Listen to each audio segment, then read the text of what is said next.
For a decade, the world watched two kings rule football, Messi and Ronaldo.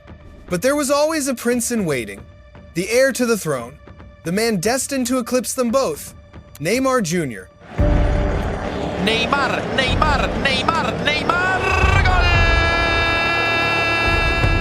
goal! But destiny is cruel. An ill-fated exit from Barcelona, a golden cage in Paris, injuries that shattered his bones and his dreams. The prince fell. He fell so hard that for 2 years, the Brazil shirt, the most famous jersey on earth, didn't even touch his skin. But now, the script is flipped. As the 2026 World Cup nears, Neymar smells blood. One last shot at redemption, one last chance to seize the crown that slipped through his fingers. Can he fight his way back into the squad? And if he does, can he drag a nation to glory? Centre de Diallo pour Neymar!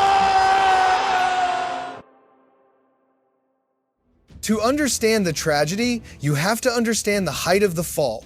You have to remember just how frighteningly good this kid was. It started at Santos. To call him a prospect is an insult. This was lightning in a bottle. By 18, he was humiliating grown men for sport and had become the heartbeat of Brazil. The rest of the world watched in disbelief as he did things in real games that people couldn't even do in video games. By 19, he was the obsession of every footballing superpower in Europe. When Barcelona came calling, it was the chance of a lifetime. An invitation to stand shoulder to shoulder with Lionel Messi in a team that was already rewriting the laws of the game. The next chapter looked less like sport and more like performance art. Despite doubts about his size and adaptation, Neymar set Spain on fire. But history was truly written when Luis Suarez arrived, the MSN. For 3 glorious years, they formed the deadliest attacking force the sport has ever seen. Neymar was the showman. He had a telepathic connection with Messi and Suarez that dismantled defenses before a ball was even kicked. They ended the 2014-15 season with a groundbreaking 122 goals, shattering Spanish records, and securing the treble, making Barcelona the first club in history to win it twice. Neymar wasn't a passenger, he was the engine running the team. He scored in the final, danced through defenses, and earned a nomination for the 2015 Ballon d'Or. He stood on the podium next to Messi and Ronaldo. He was 23, the world was at his feet. Fans forgot about Ronaldinho, they had a new king. But Neymar wanted more. Neymar looked at Barcelona and saw Messi's team. He realized the hard truth. As long as he stayed, he would never hold the scepter.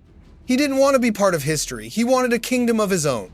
So, in 2017, he pulled the trigger on a decision that shook the world. He left for Paris Saint-Germain in a deal worth 222 million euros, a number that still defines modern football inflation. He landed in Paris like a rock star, but the script went dark. 5 years in, the French capital brought flashes of brilliance interrupted by agonizing silence. Metatarsal breaks, adductor tears, and missed Champions League nights became the norm. The Ballon d'Or drifted away. The career that was skyrocketing began to take a nosedive.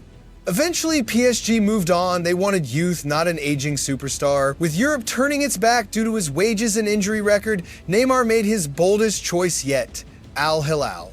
He left the epicenter of football for the Saudi desert. The criticism was deafening. The press labeled him the prince who never became king, and they were right. The move was a catastrophe. Injuries struck again, limiting him to just 7 appearances in 2 seasons. The club saw a liability they couldn't afford to keep. So they opened the door, and he went back to where it all started. Santos. 33 years old, battered, written off. Most players would call it a day. But Neymar's return to Santos wasn't a victory lap, it was a rescue mission. The club was drowning, staring relegation in the face. Neymar stepped onto the pitch far from 100%, but the magic was still there. In the final 4 matches of the 2025 season, he scored 5 goals. When the pressure was highest, he dragged his boyhood club out of the fire. He saved them. Now he faces one final knee surgery. But the narrative has shifted. He has shed the label of liability to become the club's undisputed savior.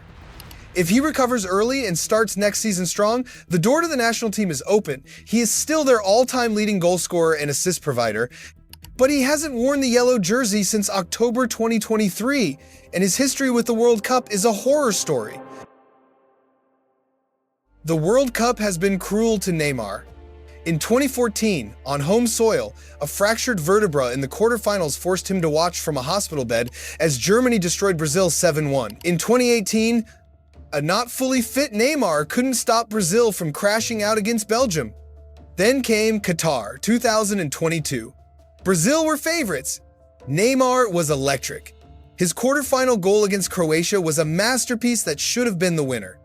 But a late equalizer and a penalty shootout disaster left him sobbing on the pitch. It was supposed to be his coronation. Instead, it was another scar. Many felt he would never get a better opportunity. Until now.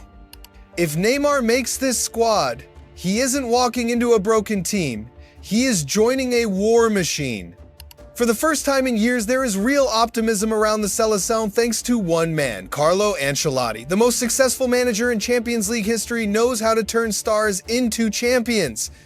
He inherits a squad of world beaters. Vinicius Jr., Rodrigo, Eder Militao, and Casemiro, players he raised at Real Madrid. He knows their DNA. Add the defensive solidity of Alisson, Marquinhos, and Gabriel Magalhaes, plus the explosive youth of Chelsea's Willian Estevao and Joao Pedro, and you have a juggernaut. Ancelotti has the tactical flexibility and man management to unlock this team. Throw a hungry, desperate Neymar into that Hashon Zero role, and you have a nightmare for any opposition. In Group C, Brazil faces Haiti, Scotland, and Morocco.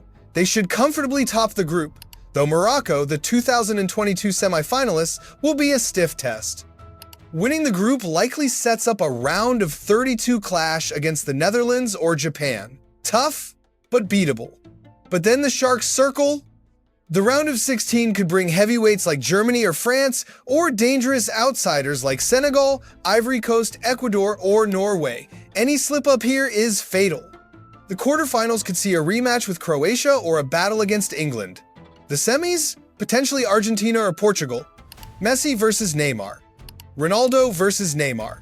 The narratives write themselves. And the final? Germany, France, or Spain. To be the best, you have to beat the best. If luck is on their side, Brazil has the talent to burn any team to the ground. Neymar will be 34. The legs aren't what they were, but the mind and hunger have never been stronger. Carlo Ancelotti has made it clear, if the fitness is there, the king is welcome. This is his last chance. There is no 2030. Can he take a career defined by almost and turn it into absolute? Can he help Brazil find its lost glory and finally crown his own career with the biggest prize of all? The stage is set. We'll find out soon.